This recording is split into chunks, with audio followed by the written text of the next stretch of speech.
আজকে আমি রান্না করব তরকা। দেখতে পাচ্ছ তোমরা, এই যে তরকার ডালটাকে আমি ভালো করে একদম ফ্রেশ করে ধুয়ে প্রেসার কুকারে দিয়ে দিয়েছি। এখন এটাকে জল দিয়ে 2 থেকে 3টে সিটি দেব। দেখো প্রেসার কুকারে আমি জল দিয়ে দিলাম।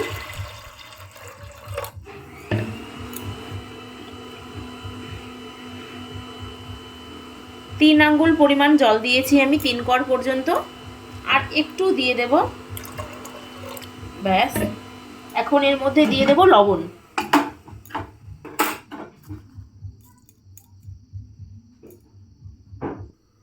এই যে এখানে জল আর লবণ দিয়ে আমি সিটি বসিয়ে দিলাম। এই দেখো আমি প্রেসার কুকারে সিটি দিয়ে নামিয়ে নিয়েছি। ডালগুলো একদম ঠিকঠাক বয়েল হয়ে গেছে। এখানে আমি বয়েলের অল্প জল রেখে দিয়েছি, রান্নার সময় আমার কাজে লাগবে। যেহেতু ভালো করে ধোয়া ছিল তো জলটা নষ্ট করিনি, অল্প করে রেখে দিয়েছি। আমি আগে তোমাদেরকে উপকরণগুলো দেখিয়ে দিচ্ছি কি কি লাগবে এই তরকাটা বানাতে। এখানে আছে আদা, রসুন আর শুকনো লঙ্কা, কাঁচা লঙ্কা বাটা। আর এই যে দেখো এখানে পেঁয়াজ কুচি করা আছে, রসুন কুচি করা আছে, পেঁয়াজ একটু বড় করে কাটা আছে, ধনেপাতা কুচি, লঙ্কা কুচি, আদা কুচি, গোটা রসুন আর টমেটো। এই দেখে নাও তোমরা উপকরণগুলো। পেঁয়াজ কুচি, রসুন কুচি, একটু বড় সাইজের পেঁয়াজ 4 টুকরো করে কাটা, ধনেপাতা কুচি, লঙ্কা কুচি, আদা কুচি, রসুন, টমেটো কুচি। এগুলো হচ্ছে আমার আজকে এই তরকাটা বানাতে লাগবে। আর একটা ড্রাই মশলা করে রেখেছি, সেটা আমি তোমাদেরকে দেখিয়ে দিচ্ছি। এই দেখো এখানে একটা শুকনো গুঁড়া করে রেখেছি আমি। এখানে আছে জিরে গুঁড়ো আর তেজপাতা গুঁড়ো আর ধনে গুঁড়ো। এখানে 3টা আমি একটু গরম কাঠখোলায় উছে তারপর ভেজে রেখেছি। জিরা, ধনে আর তেজপাতা, এগুলো আজকে আমার এই তরকাটা বানাতে লাগবে। এই যে কড়াই গরম হয়ে গেছে, আমি এখন কড়াইতে তেল দিয়ে দেব।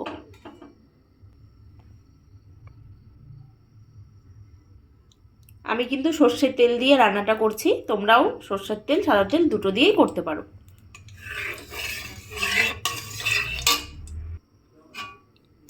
তেল কিন্তু একদম গরম হয়ে গেছে, আমি একে একে সব উপকরণ দিয়ে দিচ্ছি।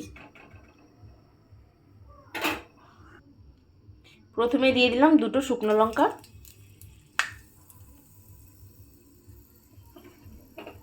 তারপরে দিয়ে দিচ্ছি আমি পেঁয়াজ কুচি,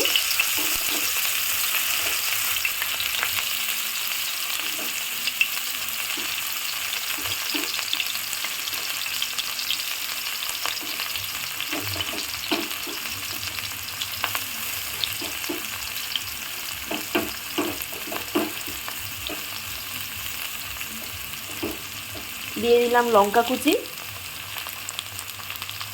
আদা কুচি, গোটা রসুন,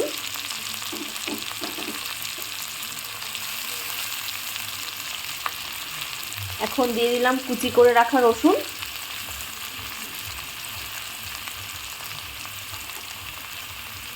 একটা ছোট সাইজের গোটা রসুন দিলাম।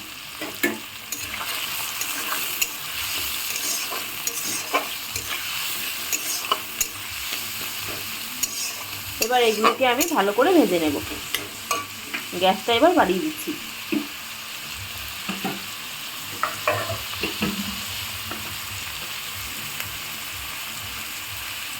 আমি একটু লবণ দিয়ে দিচ্ছি, পেঁয়াজ ভাজার সময় একটু লবণ দিয়ে দিলে পেঁয়াজটা একটু তাড়াতাড়ি ভাজা হয়ে যায়।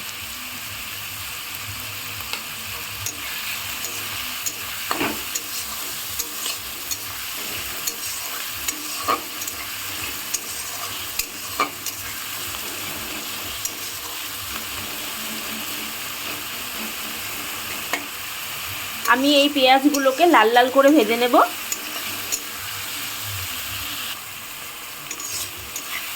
দেখো পেঁয়াজটা এখনো ভাজা হয়নি, আমি আরেকটু ভাজছি, ভেজে নিচ্ছি।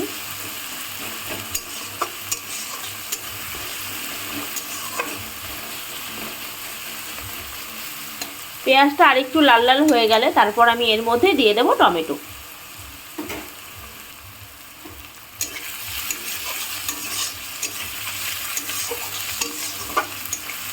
পেঁয়াজের কালারটা চেঞ্জ হয়ে গেছে, হালকা হালকা পিঙ্ক পিঙ্ক হয়ে গেছে। এখন আমি এর মধ্যে দিয়ে দিচ্ছি টমেটো কুচি।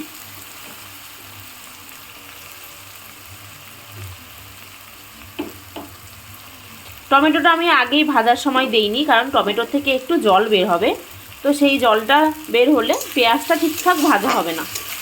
তো এখন আমি টমেটোটা দিয়ে ভাজবো। তোমরাও চাইলে টমেটোটা ফার্স্টেও দিতে পারো, আর আমার রেসিপি ফলো করলে তোমরা টমেটোটাকে একটু পরে দেবে।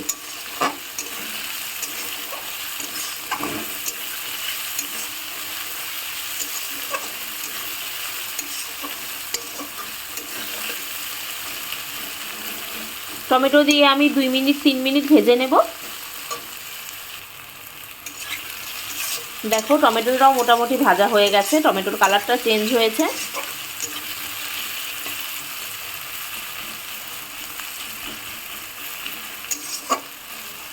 এখন আমি এর মধ্যে দিয়ে দিচ্ছি একটু বড় সাইজের কেটে রাখা পেঁয়াজগুলো।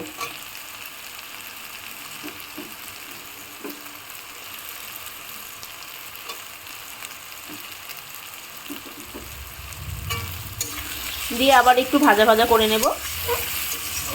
এই বড় করে কেটে রাখা পেঁয়াজগুলো তোমরা কিন্তু বেশি ভাজবে না আর বেশি সেদ্ধ হতে দেবে না, মোটামুটি একটু দেখবে যেন গলে না যায়।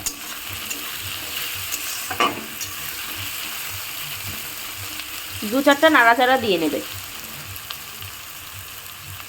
এখন আমি এর মধ্যে দিয়ে দেব মশলা।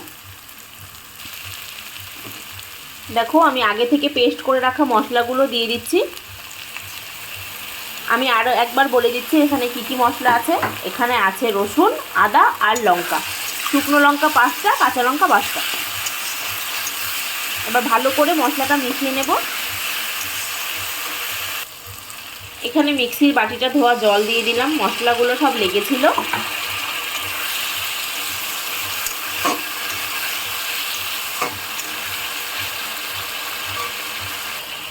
এখন দিয়ে দেব হলুদ, 1 চামচ হলুদ, আর একটু লাগবে। দিয়ে দেব লবণ। আমি আগে কিন্তু 2 চামচ লবণ দিয়েছিলাম, তাই এখন একটু কম দেব। লবণটা তোমরা নিজেদের স্বাদ মাপে দিবে, স্বাদের অনুসারে। কেউ চাইলে পরে একটু টেস্ট করেও লবণটা দিতে পারো কম বেশি হলে। আমার হলুদ আর একটু লাগবে মনে হচ্ছে, আমি আর একটু হলুদ দিয়ে দেব।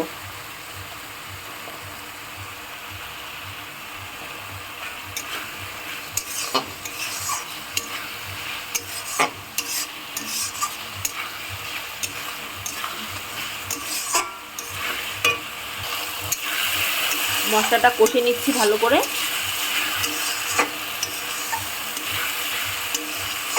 যতক্ষণ না মশলা থেকে জল বের হওয়া শেষ হবে বা তেলটা ছাড়া ছাড়া হয়ে যাবে, ততক্ষণ মনে করবে মশলাটা ঠিকঠাক ভাজা হয়নি। ভালো করে মশলাটা না ভাজলে কিন্তু তারপর তরকারিটা দিয়ে একটা কাঁচা মশলার সেন্ট করবে।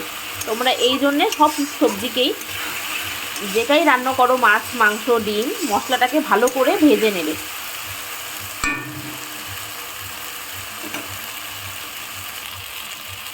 এখন আমি এর মধ্যে 1 চামচ চিনি দিয়ে দিচ্ছি।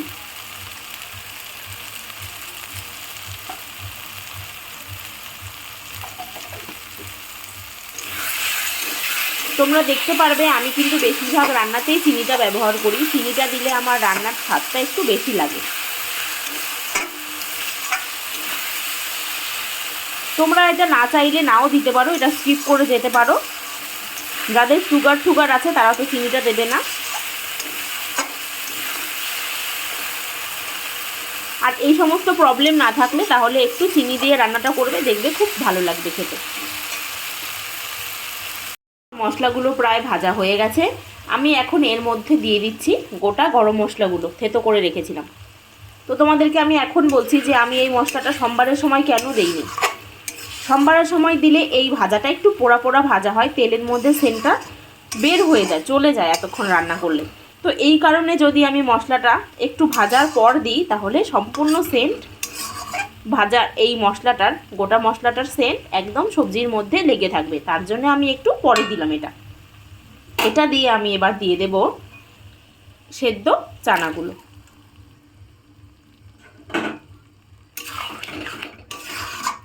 দিয়ে ভালো করে, এটা দিয়েও ভালো করে কষে নিতে হবে।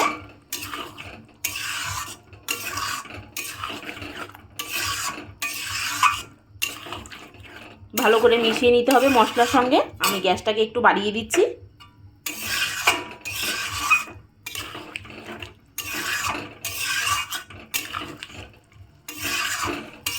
এখন আমি গোটা গরম মশলার সেন্টটা এত ভালো পাচ্ছি, একদম সবজির সঙ্গে সম্পূর্ণ সেন্ট লেগে থাকবে।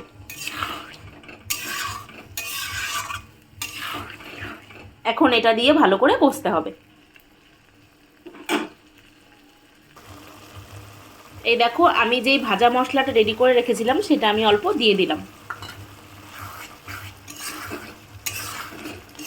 এটা নামানোর কিছুক্ষণ আগেই দিতে হবে।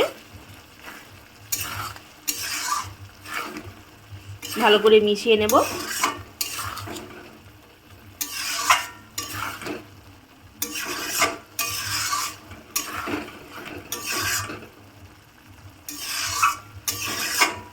আমার আমার তরকা কিন্তু মোটামুটি হয়েই গেছে।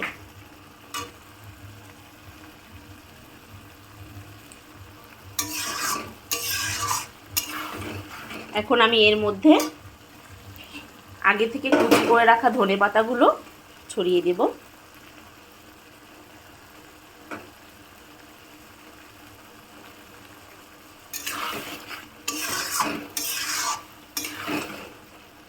ব্যাস, রেডি আমার তরকা।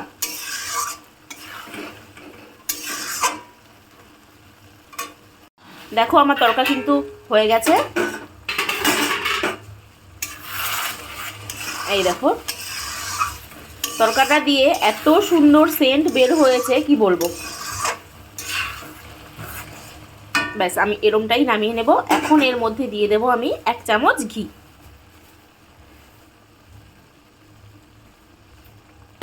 ঘি দিয়ে একদম আঁচ কমিয়ে আমি ঢেকে দেব।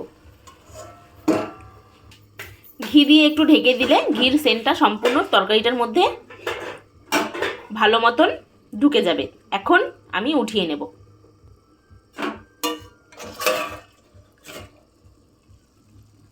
এই যে দেখো, আমার তরকাটা দেখতে কতটা ইয়ামি ইয়ামি হয়েছে। ব্যাস, এবার আমি এটাকে নামিয়ে নেব। এই দেখো, আমার তরকা রেডি। এই দেখো, আমি তরকাটা নামিয়ে নিয়েছি। দেখতে কতটা সুন্দর হয়েছে তোমরা দেখতেই পারছো। এই দেখো, আমার তরকা একদম রেডি।